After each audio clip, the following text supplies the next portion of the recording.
Ya tamam hadi bak bir kolye daha alırız. İyice kıskanırlar seni. Hadi bırak şunları artık.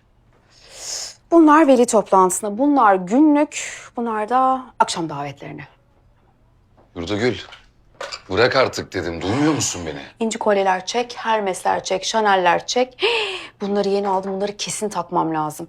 Ben diyorum ki şimdi bu 2 valiz yatay bagaja sığsa bir intikeye koyarım. İyi ki matematiğim Ya var. iyi Yurdagül ki. diyorum, Yurdagül. Alo.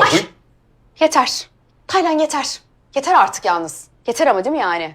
Ben şimdi oğlanı alıp anneme gidiyorum. Boşanma işini sonra konuşuruz. Ya kızım delirme, ne yapacaksın annende? Bak sen orada 3 gün dayanamazsın. Ay sen doğru söylüyorsun. Ben Berk'i unuttum. Eşyaları var.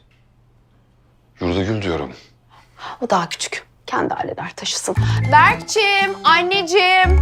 Bak Anneciğim.